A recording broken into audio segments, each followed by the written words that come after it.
Alright, welcome back, everybody, to Gods vs. Eldritch Horrors Season 2. And before I begin, I just want to step out of the story for a moment and say plainly to everybody, we're starting today with a channel almost 3 times the size of what was only a couple of weeks ago. At the time of the recording, we have grown from around 8k subscribers to nearly 24,000. Episode 12 itself has reached roughly 27,000 views. That's astounding. That's mind-boggling.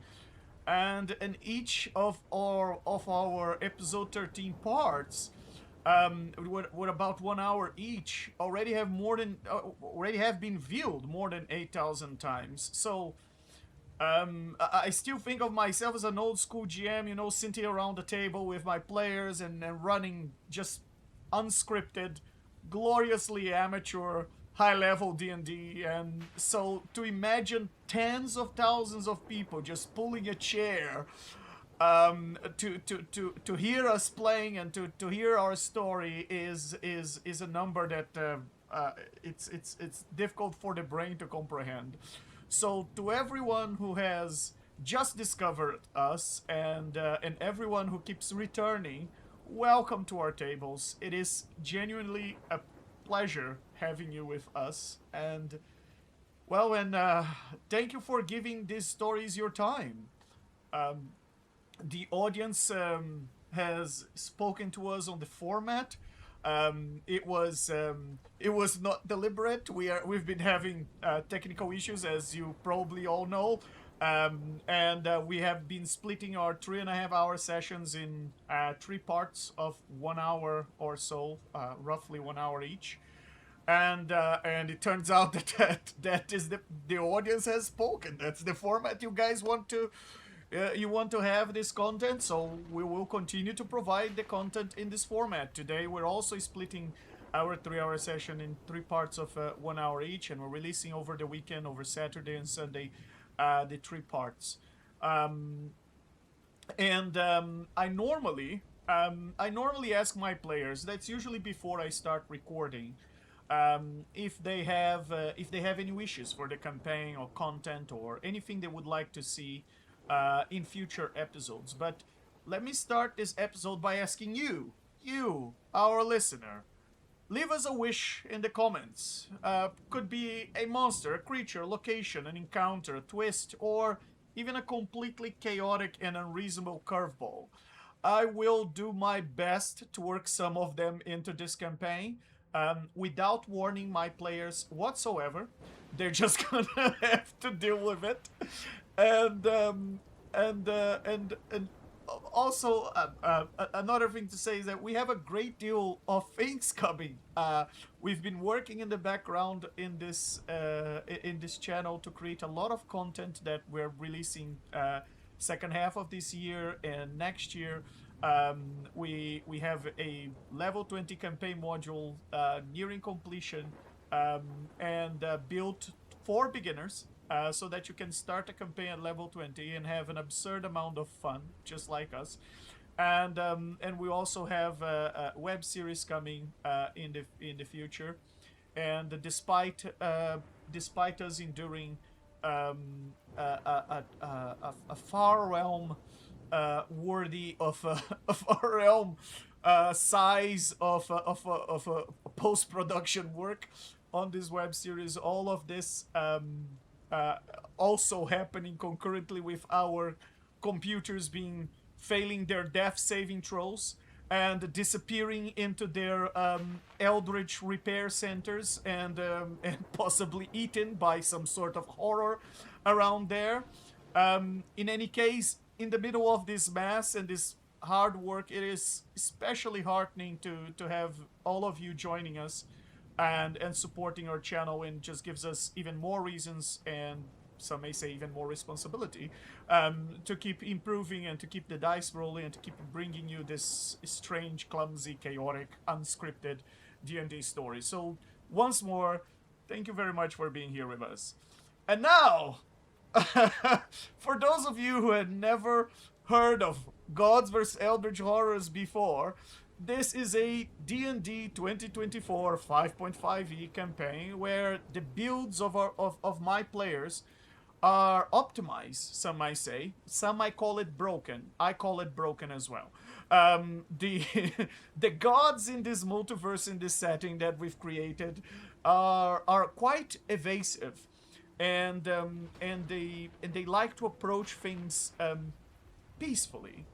But that just remains like the facade, like a sentence, most likely to be followed, by some sort of shadowy contractor, like our heroes over here. Each one of them is a mythic champion of a god, of a different god. They are also a part of an exclusive infernal club called the Hellfire Club, where they are some might say, sub-celebrities.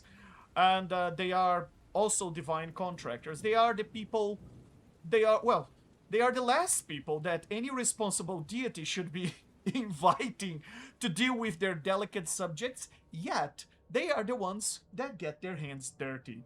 So their original assignment in this particular campaign was to investigate a forbidden grimoire connected to soul stones, creation of soul stones in the Far Realm, and the possible return of our Lord and Savior Cthulhu. But the grimoire is now somewhere else. The party started to read the tome. They lost one member of the party to the madness that the grimoire contained, and now the party apparently took a little holiday inside this domain of dread known as Innsmouth.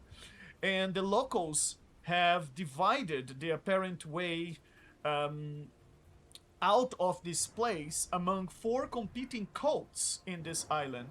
And the party has this working theory that it's still simple enough to write on the back of their hands or on a napkin for the time being, and that is that there's a cult called the Chthonic Knight that knows the final word, which, by the way, was offered to our party, and they decided not to hear it. Uh, don't ask me.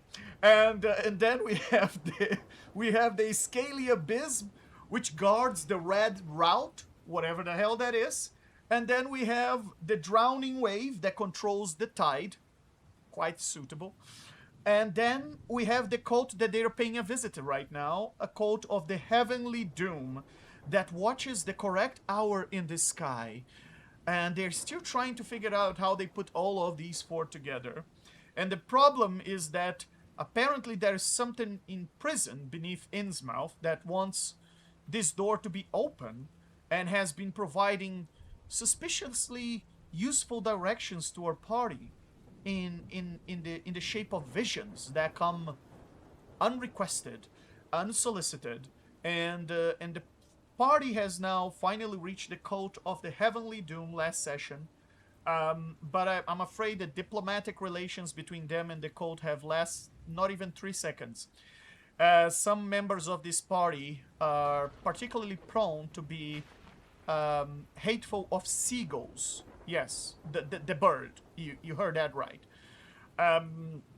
But anyway, I'll get into details. I'll get into details soon. Let's first meet our party. Let's meet our protagonist tonight.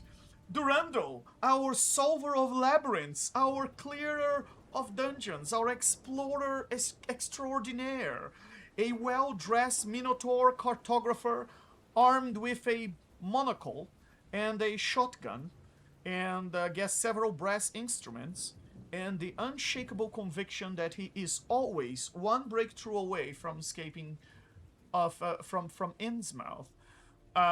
Durandal has spent part of last session seeing the rest of the party as cosmic abominations. Doom and Bettermood became metallic tentacle orbs. Red Hot became an angry tomato made entirely of mouths. And Gorby became a walking tankard full of eyeballs. And Susan, the nice lady that has tagged along with this party, just looked exactly the same. And Durandal has also acquired a steel defender named Roto, And following a small magical editorial intervention from Doom, now remembers being compared to a goat as one of the finest compliments he has ever received. Durando, say hello to our audience. Tell us a little bit about how you're feeling tonight. Well, when he found some adventurers to solve his problems, he kind of was hoping for more than just immediate violence. I mean, if it works, and he won't complain too much. Although the locals might complain about being murdered. But, yeah, omelets, eggs, the whole thing. He's got bigger worries than a couple of cultists getting stabbed because some guy was offended by them. He just really hopes that they, in their adventuriness, don't blow up the fancy artifact that he really would like to get his hands on. Very well, very well, and I guess fingers crossed. What can I say? Um, I would be more worried about Doom, in all fairness. Talking about Doom, Doom is our champion of Nuitari, a Warforged Blade Singer, bearer of the Eye of Vecna. I told you these guys were broken. And a Dark Moon champion, father of Better Mood. Can we call it a father when it's a simulacrum? I don't know. And proprietor of enough titles to turn any roll call into an endurance test. And last session, Doom discovered that Durandal had spoken of goats without the necessary reverence and corrected the relevant memory at 9th level. Shortly afterward, the island began interfering with everyone's mind, and Doom temporarily required a DC 25 intelligence check to remember anything useful, which was unfortunate because he already had remembered all of his titles. And when Doom finally reached the blind observatory, he encountered a sea goat, a monster that is part goat, part seagull, part fish. Some may say half goat, half sea goat, half fish, or half fish, half seagull, half goat. You choose. And all personal, and he took all of that as a personal insult. Yes, the presence of that goat. And Gorbin recommended to be restrained. After all, they were at the headquarters of the cult, and Durandal also needed a cooperation from this cult. And Susan thought the creature looked quite friendly actually, but Doom decided to use disintegrate. And it's a question mark if Doom is going to even show up tonight. We haven't heard from him. We hope he's well. And that happens in D&D a lot, folks. Scheduling is always a nightmare. In fact, tonight we've been starting a little bit later than usual, recording this session live. And yes, question mark if he's going to show up, because perhaps Doom, and Doom, if you're listening to this, are you the kind of fighter that light up the fuse and then runs away? Or are you going to stand against the abominations and the seagulls and show up to face them? Well, we hope you're not just gonna, start a war and let your party handle it. Right, guys? Um, so let me jump to Red Hot, champion of Timora. Our perform, our teeth, our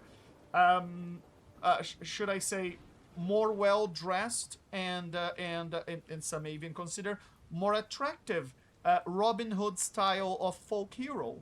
Our specialist in ethically motivated acquisitions and the magic surrounding and has been affected by the magic surrounding the Heavenly Doom sanctuary or observatory that interfered with Red Hot's memories. So thoroughly so that she became convinced that she was Corbin, the other member of her party.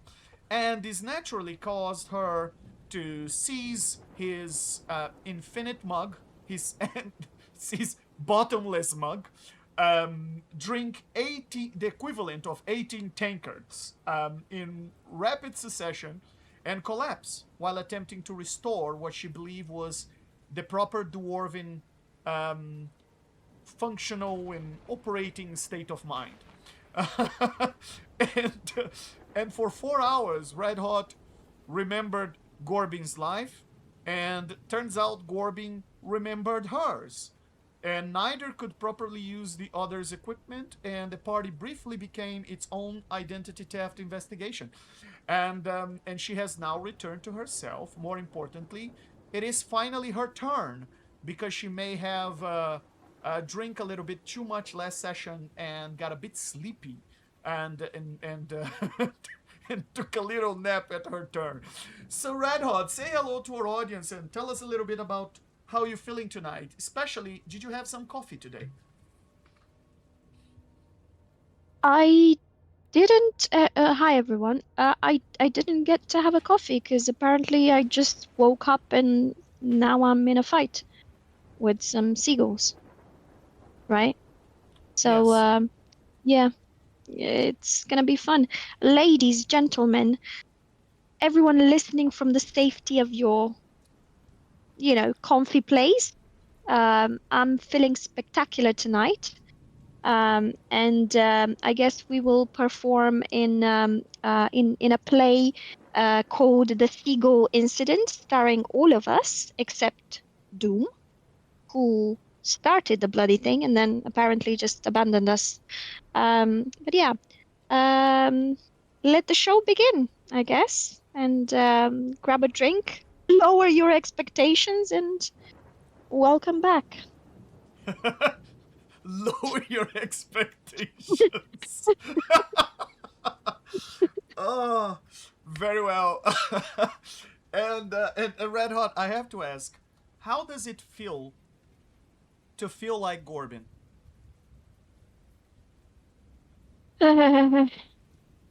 Tough question. Ask me later. And now I think I'm a bit grumpy from all that boost, and I'm not sure I want to answer that question now. The correct answer Um, is hungover. That is the that correct is true. scientific term. Um, that I'd is like to true. imagine Yeah, that well, I've Doom is never just. experienced this before. Sorry, Brent, you were saying? I'd like to imagine that Doom is just so angry and incensed by what's going on that he's just standing on the sideline shouting profanity. He's too incensed to even fight. And Yeah, yeah. yeah, um, hangover sucks. Yes, indeed. Yes, indeed. It's That's first time I'm dealing with this, but hey, that was quite. I'm impressed. I'm tough. I'm tough. I did it. I did it. um, I might. You know what? Let's see how I um deal and manage this fight, because it might be like another superpower then that I didn't know about. Let's see. so I just want to say I learned that from Gorbin. The solution to that hangover is to drink more. So, according to It is Gorbin, indeed. and so if you're never sober, you never have a hangover. That is that is the dwarven way. Gorbin, Gorbin Dibblethwack, our champion of Hecate, a former servant of Mistra. Mistra in our setting has been assassinated, folks. Yes, the goddess of magic is gone. Some say it was the god of deception who took her, Cyric. Some say it was Vecna. No one really has proof, only suspicions. Anyway, she's gone, and she currently has some may say an interim replacement, Hecate, the goddess of sorcery and magic in some pantheons as well, who now is expanding her mandate and her portfolio across the multiverse thanks to the power vacuum created by the absence of Mistra. And Hecate is a bit of a spitfire. She's a bit more wild than Mistra was. She's a bit more of a risk taker, some may say. thanks to her gambling problems. But that we don't have to talk about that. And Gorbin is her champion now, and the two get along quite well.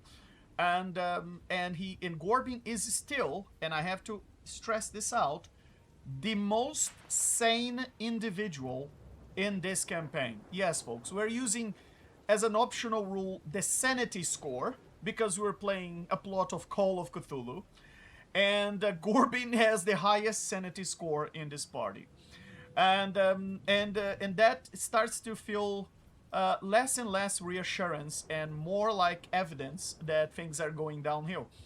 And in last session, while remembering himself as Red Hot, yes, because they swapped memories, folks, Gorbin stole her mandolin, tried to command it to make him fly, and concluded that Innsmouth was interfering with his music and with his talent when absolutely nothing happened from him playing the mandolin.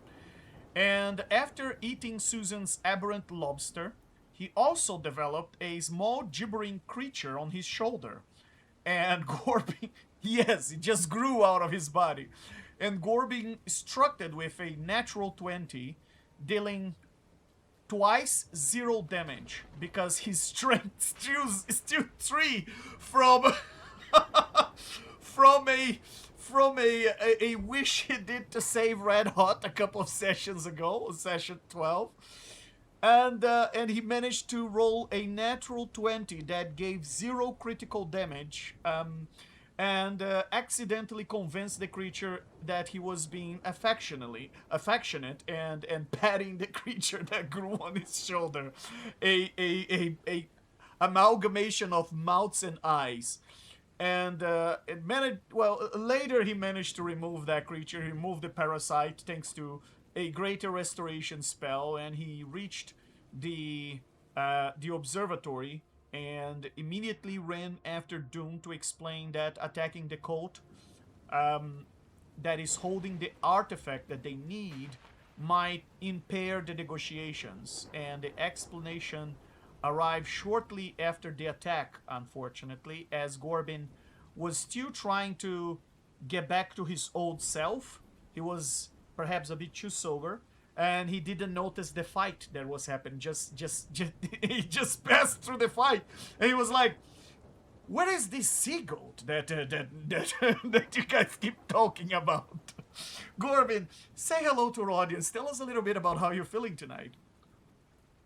Yeah, it's not going well.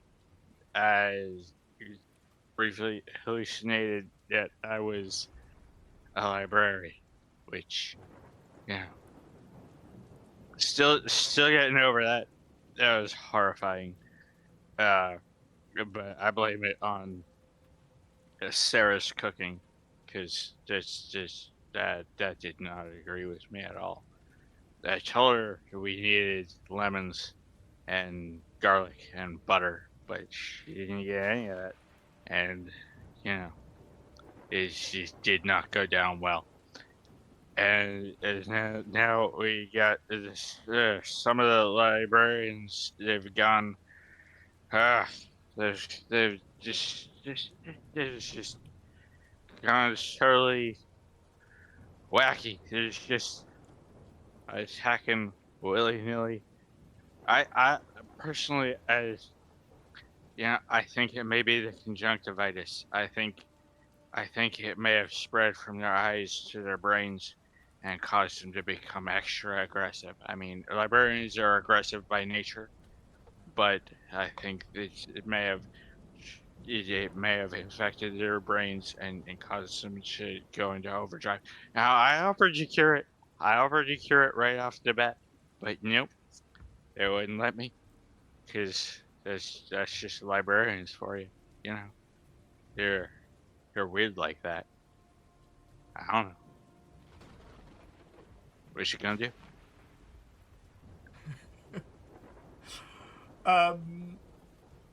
What can I say? I tend to agree. Librarians are aggressive. Why are librarians aggressive? Particularly when you put the books out of the order. I mean, why? But yes, conjunctivitis is also an issue, and careful with that. You don't want to be scratching your eye. You may wash with some ale. Might actually do something. So, what happened last session? Last session began with introductions, actually.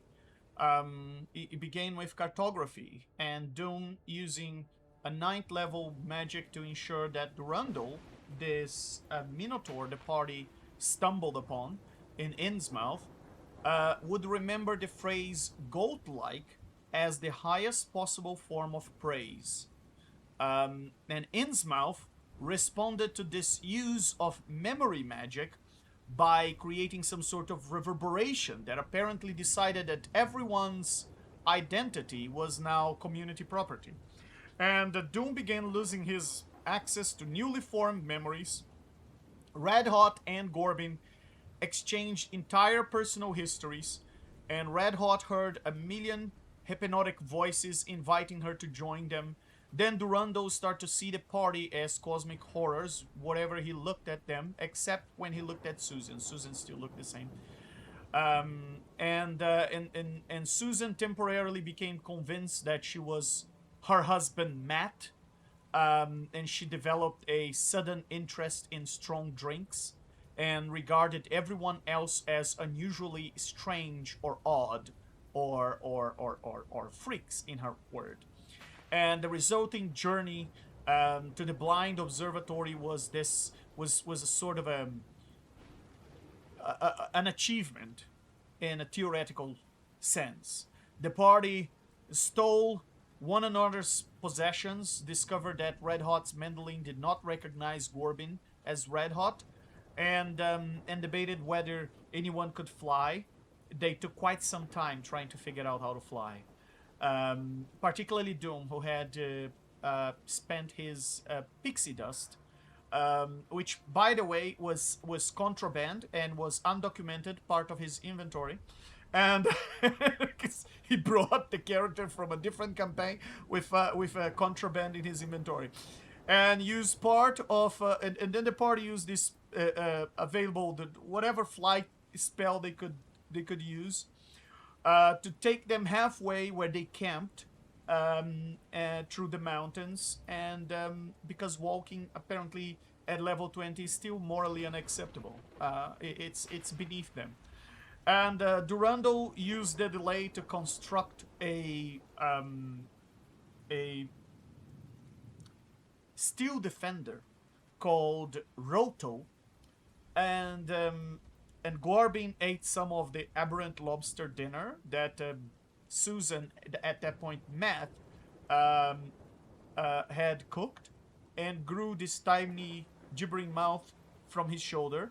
The creature screamed and laughed and stared at people all the time, and attempted to bite nearby companions, and even survive Gorbin's critical slap without developing the impression that was being attacked. And after some medical research and more spell description debate, probably more than the parasite deserved, Gorbin has removed the creature with a greater restoration spell, or rather cured that with a greater restoration spell, that disease, after removing the creature.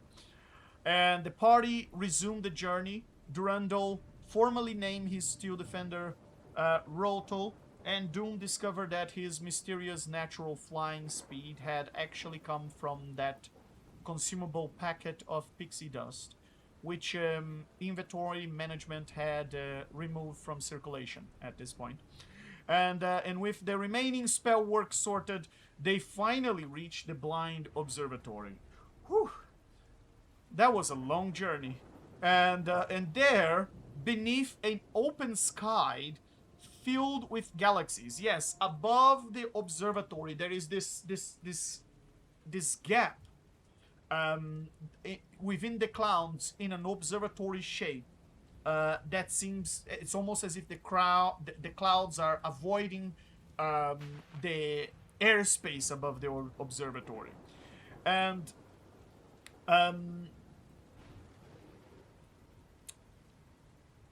Yes, and then there is there was a enormous absence of light, as light itself appeared to have been removed, and a sea goat descended from the skies to meet them. A sea goat, a mix between a sea, between a seagull and a goat and a fish.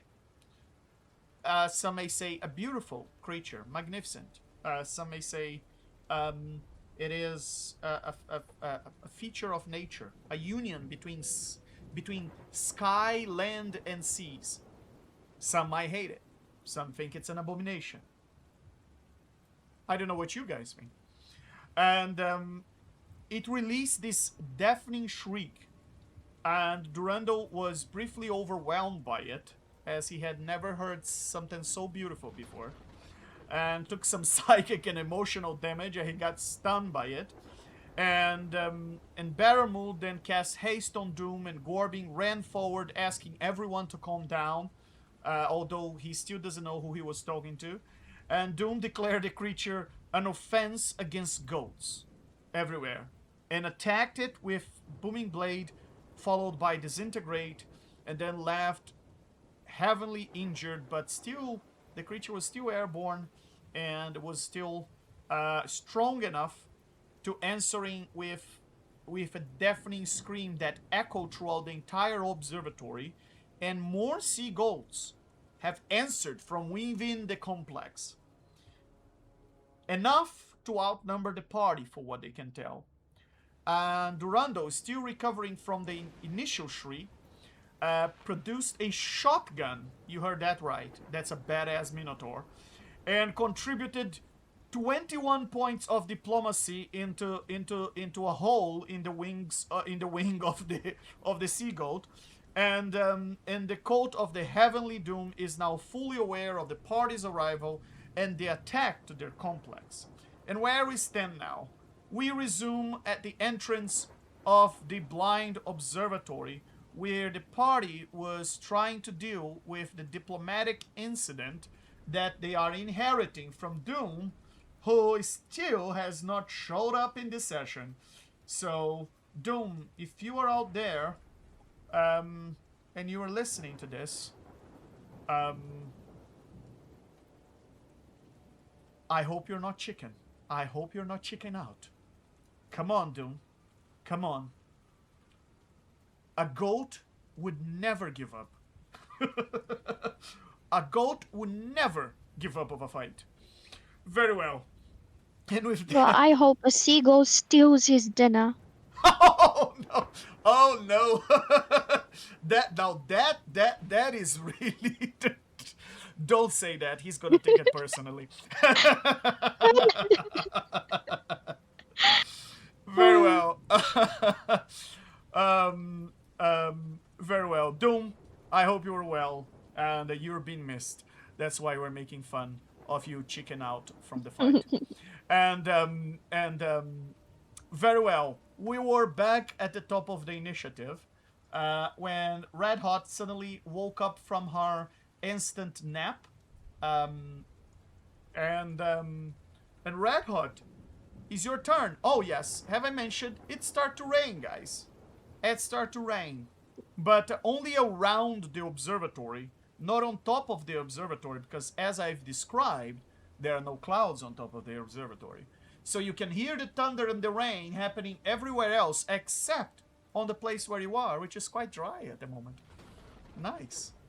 Red Hot, what would you like to do?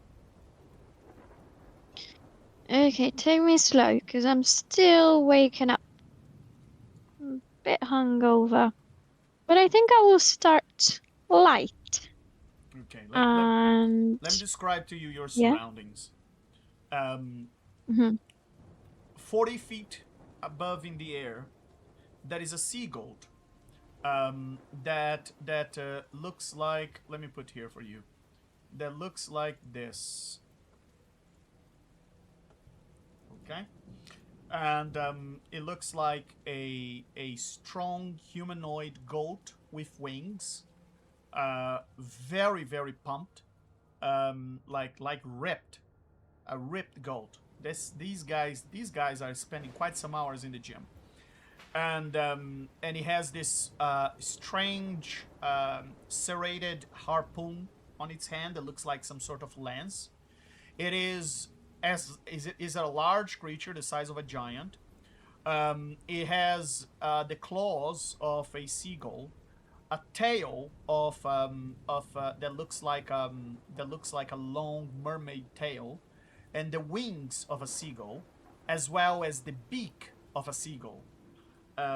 So yes, it is, one may say, half goat, half seagull, half fish.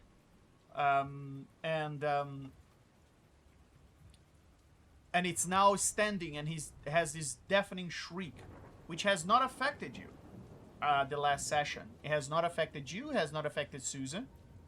It has only affected Durando, who was stunned by it for a while.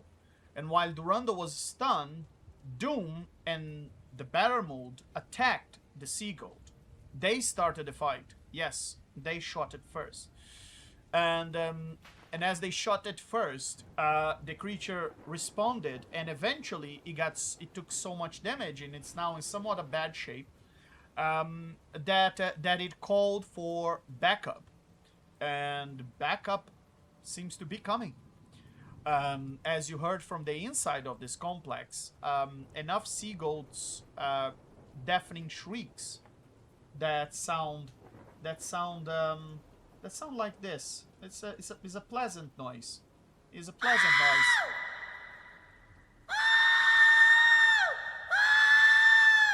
Yes. Yes. They are. It is particularly for the eyes of a particularly for the ears of a musician. Red hot. It is particularly disturbing noise. Um, and yes, the situation is such that Gorby and Bettermood have ran ahead. Gorby mostly because he doesn't know what he's doing, and they are heading towards the entrance of the complex, while Doom is still hasted and is still trying to defeat the goat that is flying 40 feet above him. Durando has also taken a shot at the sea goat with a shotgun, and Susan still thinks that perhaps the creature is just hungry and it looks friendly. What would you like to do, Red Hot? Well, I don't understand why this sea goat is screaming. It has no respect for the hangover. So I will. Can I see? Well, can I see that Durandal is a bit distressed by He's no longer this? stunned. He's no longer stunned. Oh, okay. It ended at the end of his Okay. last turn, yeah. Okay, I think I will go with a bonus action, bardic inspiration to Durandal.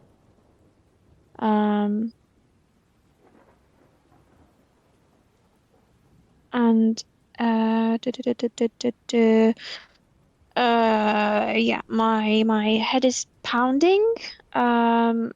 A Doom is gone, but somehow we still carry on.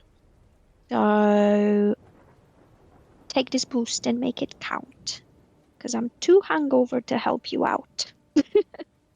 Made a little rhyme there as well. Very well. Um, The the the the uh, uh, the, the the the audience loves it. um, I will start light and will go for an Eldritch Blast.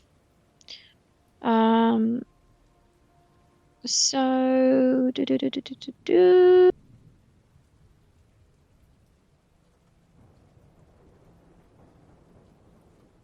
Eldritch Blast. Very well. yes. So I will say towards the sea goat. you are being far too loud. So consider this my formal request for silence.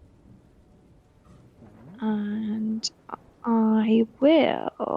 Oh, good. Does a 26 hit? A 26 does hit, yes.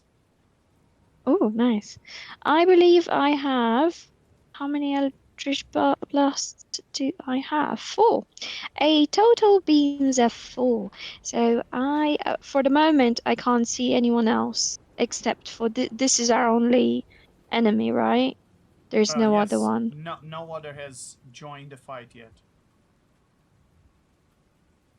Can I roll any like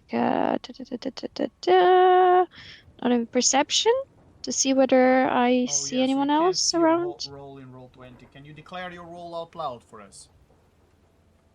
Right, so I rolled a 26 and Yes. then I rolled a 28 Very well. and I didn't roll any more, but I will roll again. Okay. Roll everything you gotta A roll. 25 25, that will hit, yeah. and a 29. And a 29, yes. I think they will all And hit. that is Yes.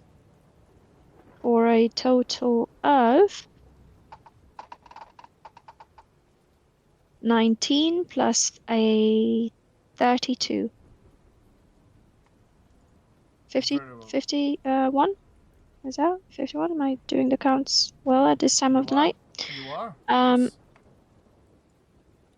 yeah, 51 so points of force damage as you are trying to shoot this creature. Can you describe to us how those 4 eldritch blasts look like as you're shooting this, trying to shoot this creature out of the sky? Where are you aiming for? so I flick my hand towards it, and 4 streaks of eldritch energy shoot out like magical daggers, and mostly because moving any more than that might make me throw up. Um, so I'm aiming. Hopefully, I don't see doubles like Corbin does. I'm not sure what I see there. I'm aiming for the chest because that's the biggest part that I can hit. Very well.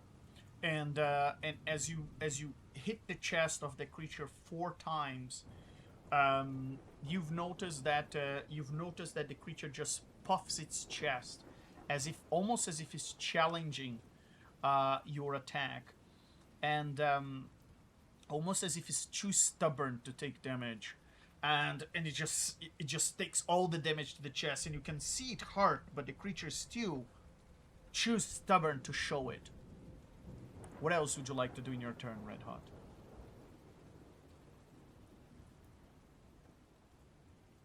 I believe I don't have much else to do. Yeah, I've done my bonus action. Bardic Inspiration for Durando. And then my action as well, so yeah. No, got nothing else. That's the end of my turn. You rolled 1 attack. Oh, oh.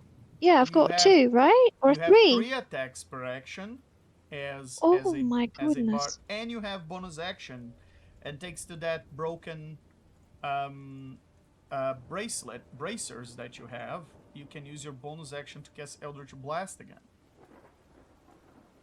Well, thank you very much indeed. Tonight I feel like a beginner. I think it's the hangover.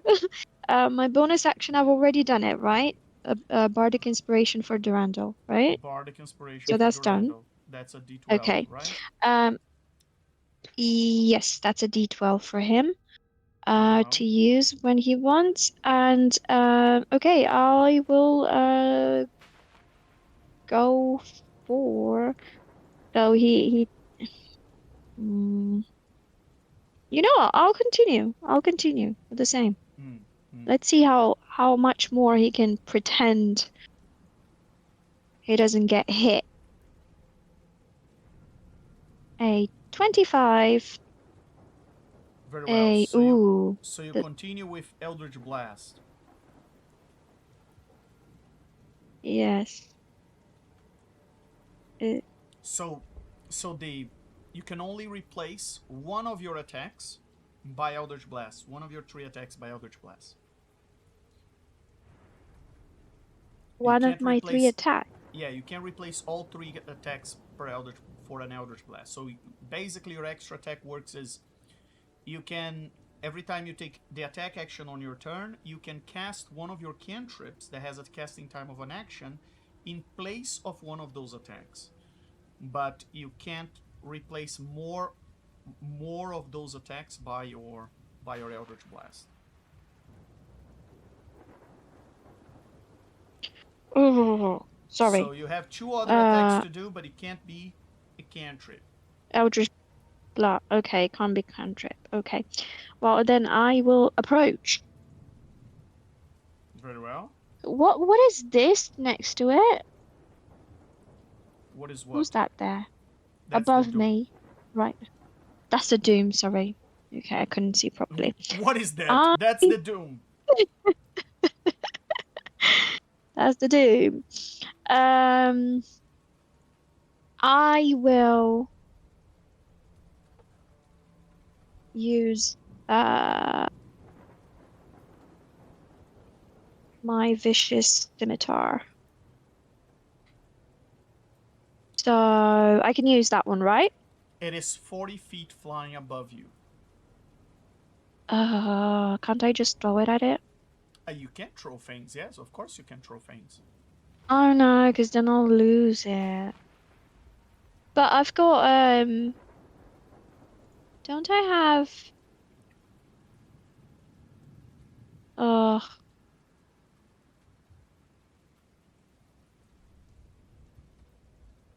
so I can't use a cantrip.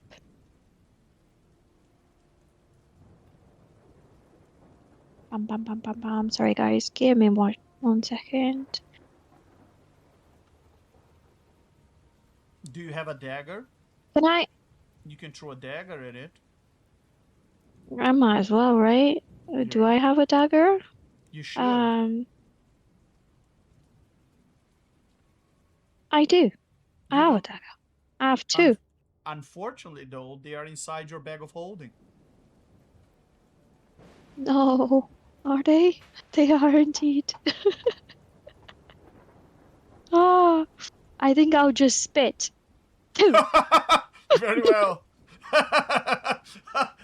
Red Hot, please roll a strength check for us to see how far you can spit.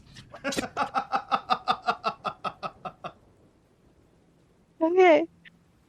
Strength check. I feel like that not should be very rolled far. with disadvantage Actually, you know because what? of the hangover. Roll fair enough. Roll with an unarmed strike. Roll an unarmed strike, and instead of being with your hands, is with your spit. And instead of damage, it grosses the other person out. Go ahead and roll your unarmed strike with disadvantage because you just described yourself with a hangover. A 21. With disadvantage, you rolled a 21. Yes. I rolled a 21 and a 22. That is absurd. You actually managed to spit with a hangover 40 feet up. Where did you spit in this creature?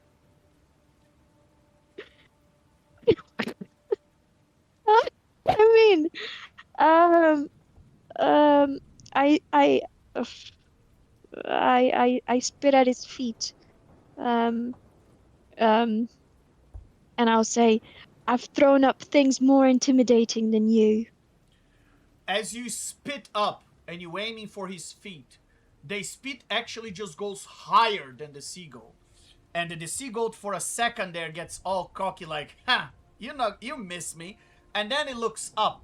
And when it looks up with the side of its face, the big ball of spit just comes down right inside his right eye. And and you just hear the creature very, very, very upset. with with what just happened. There, And, now we've both had a terrible morning. very well. And and with that, it's now Susan's That is turn. the end of my turn.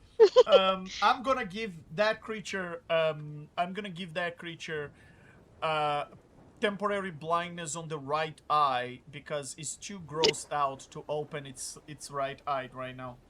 Um, But he's and too proud to do anything about it either, huh? yes, and and then Susan comes close to you, Durando, and she says, "Hi, dear. You seem a bit feverish just a little bit ago. Are you okay? Are you back on yourself?" He he looks at her confused and like it seems there's a battle going on right now. I'm fine. It's hardly the time for conversation. All right. Okay. Okay. And then I'm just I think we are being a bit too intense. Things are getting very heat up. You know that's not the way our and Jesus tell us about how to deal with these sort of things. We should try and make friends first. And then she comes towards you, red hot, and she approaches and she puts a hand on your shoulder right behind you, and she says, "Hi, dear. You know, it's not very nice for ladies to spit. You should. It just doesn't look very nice. Perhaps we shouldn't try to provoke these creatures. Perhaps we should be trying to make friends. You know, maybe they're just a bit misunderstood." Hi, sir. I'm Susan. I just want to say I'm so sorry for the treatment and the pain that my friends are causing you. Would you would you like to come down here and have some perhaps some dry nuts or some healthy snacks? And then perhaps we can make some friends. And then the sea goat seems particularly confused by the request, and but I'm gonna roll persuasion for Susan nonetheless. So And I'll just say to Susan as well, you're absolutely right, Susan. Next time I'll do a curtsy first. and Susan rolls a I'm a 25 on lady. persuasion, and Oh, and she, as she mentions healthy snacks, it seems that she has drawn the attention of the seagull, of the sea goat, and the sea goat looks at her, and it just seems to it just says as it hears about these snacks. Mine. Mine. Mine. That is the only word this creature can speak in common. Mine. And and it seems interest, and she pulls some healthy snacks, like a little pouch, which has a mix of granola and dry nuts and some raisins in the middle, and she pulls on her hand and she says, "I'm happy to share with you. I have plenty. I never travel without some healthy snacks. It's very good to keep your blood sugar balanced, you know." And it seems that Susan has convinced the creature to have some healthy snacks, and the creature seems particularly interested in what Susan is showing it. Besides that, that was actioned as a... And that's it. I'm gonna conclude her turn there. Um, and it's now the turn of the sea goat. Um, and the sea goat is going to fly down towards Susan, land right in front of you, Red Hot, towering over you and Susan as it lands on the ground, and you can even see like the dust rising, and the creature's all wounded from your last attack, and it looks you straight in the eye, and you've realized the creature is really upset with you, and yet the creature is really torn between getting its payback towards you, Red Hot, and eating the healthy snacks Susan has just put it on her hand. And I'm gonna roll a d4. On a 1 or a 2, the creature goes with you, Red Hot. On a 3 or a 4, it takes the snacks. It takes the snacks. The sea goat decides to spend its actions consuming and kind of Susan, remind me to never question your handbag again. gently beaking the hand of Susan as she pours more and more of her healthy snacks into her hand, and the creature just keeps eating the snacks very fast and seems to like it. My name is Susan. What is your name, dear? And the sea goat just looks at Susan and looks back at it's still chewing all those seeds and the dry nuts, and just looks back at Susan, looks back at her hand, and it doesn't even reply. It just keeps beaking and eating, and it's going to spend its turn beaking and eating. However, as I had mentioned before, this was not the only creature of this sort in this complex, and it has sent a distress call towards other creatures, and that's when the first one appears in the horizon as it's flying, as it comes out of the complex to the north of your position, Durando and Roto, and it's about 30 feet up in the air, flying above you. And this one is going to join the initiative. Yes, because you guys asked for it. Ooh, nice. It started with a nat 20. That one is inspired. It must be very protective of the others. And there's another one joining the initiative from the other side. Let me see if I can zoom out here and show them. Yes, there you go. It's joining from the entrance of the place, from the foyer of the place, and it seems to be joining the initiative as well. And with that, we go back to the top of the initiative, and we go back to the better mood. The better mood is concentrating on the haste from Doom. If I may, Yes. I'd like to use a legendary action to use a move action to just stumble my way 40 feet over to about there. You may. All right. Very well. And with that, it is now the turn of the better mood.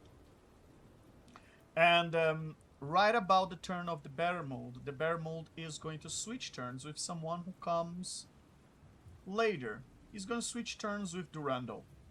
Durandal, it's your turn. You start this round. What would you like to do? Fabulous.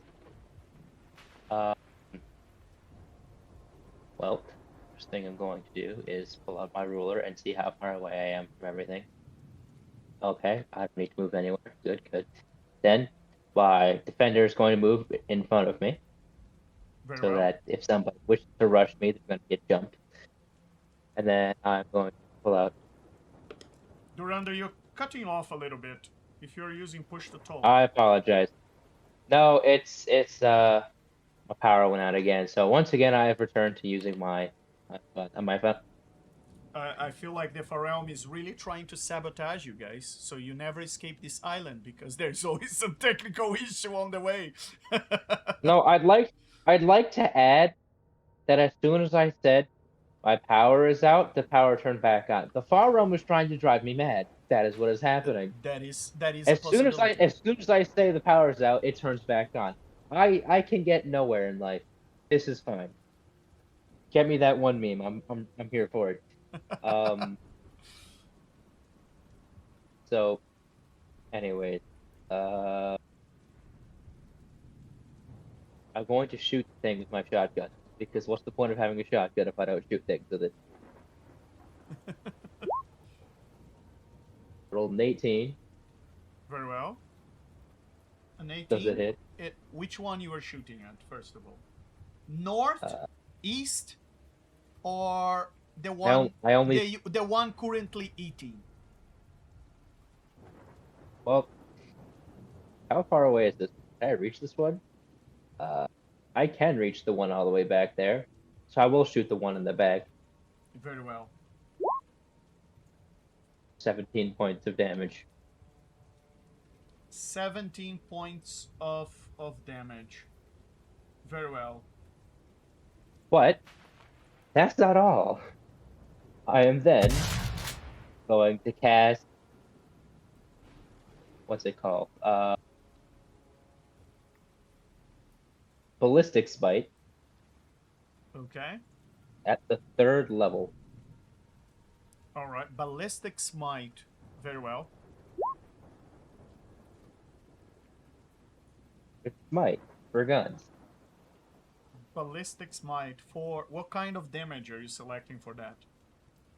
Between acid, cold, fire, lightning, poison, thunder. You gotta actually announce that in advance. But go ahead. Which one do you are selecting? Oh, okay. Well, it rolls all of them.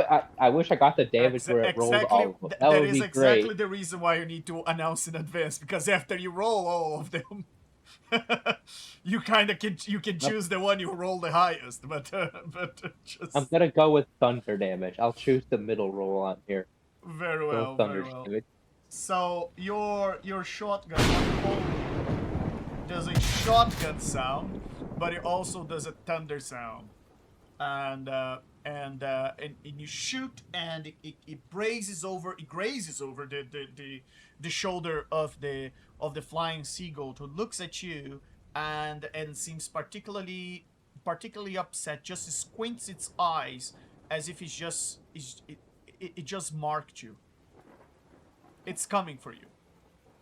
It's on now, Brando. I see. I end my turn. Very well. And with I'm guessing. that seacoat that you just pissed off is the next one in the turn, and it's of course going to use its speed and its flying to come and perform a dive bomb attack against you. And it's going to fly its full speed up in the sky, getting all the way. It was at 30 feet, so it's gonna get to 110, and then it's gonna dive down towards you. It's just gonna let gravity do its job, because falling doesn't consume movement, and it's going to come with a dive bomb attack towards you, and with its horns coming first. And for every 10 feet of movement that this creature spent before this attack, it adds a d8. Since it spent 80 movement flying all the way up down, it adds 8 d8 to this attack with the horns, plus the 1d6 for every 10 feet that it's falling straight down head first towards you, Durando, which gives it 11d6. So it's going to attack you with the horns. If it hits, it's going to give 8d8 and 11d6 on top of the usual attack. So And that is a I would like- 22. That's a 22 to I hit would you. like to make a legendary reaction. A legendary reaction, Durando. Yes. Do you so have that? commanding. Oh no! Only the other guys do, don't they? My character technically doesn't because it's technically not a god character. You are not a Ah, champion I of have a forgotten. god. You are not grunge. Oh no! And In that legend, you case- gotta take the damage first before taking the legendary reaction. In I was any going case. to use an ability to command this thing to move closer to me so that I could use its ability. I think it's too far away. Yeah, it's 5 feet too far away. I was going to use its ability to give the thing disadvantage, but oh well. I will just take the damage. Very well. So Nothing That's- I could do. 22 to hit you. I assume that will hit. Oh yeah, of course. Very well. So that's gonna be. But by the way, you've got the bardic inspiration, and I think you can add that to your AC. Right? You can add that to his AC from me, no? Can he? I- Or is that something that I can do? Every bardic subclass has its own like peculiar thing. You'd have to go find what your bardic the inspiration bonus can is. do. So, her bardic inspiration can. What can your bardic inspiration do? Let's see what you can do with bardic inspiration.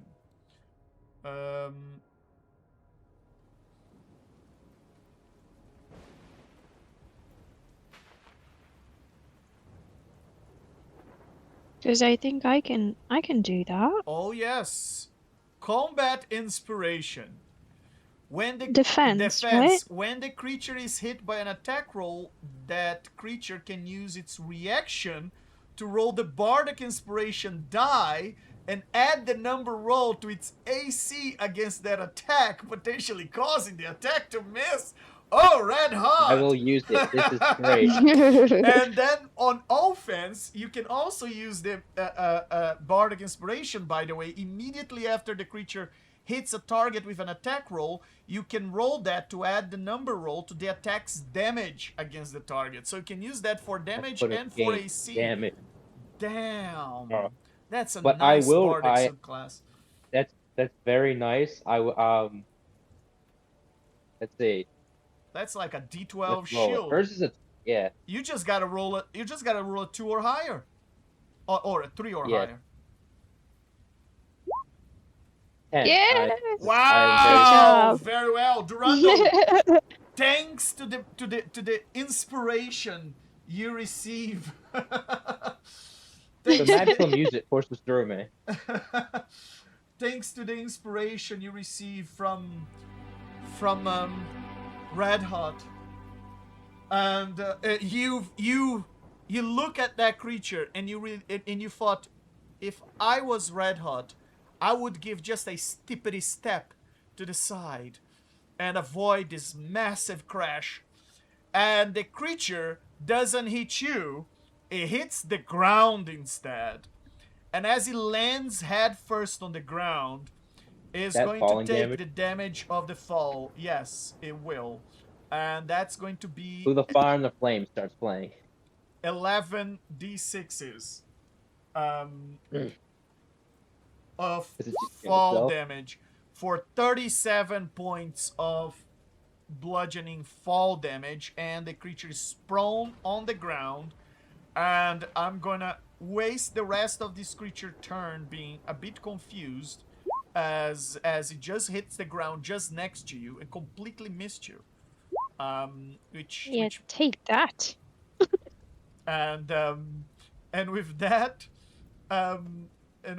that's the end of that poor creature's turn. He just flew 110 feet high, just then dove down to hit you, Durando, and it just hit you 1 inch to your side, made a little crater on the soil, and just got all confused with its head, almost broke its neck. I don't know how its neck support this kind of thing. I guess that's because it's probably the goat's neck.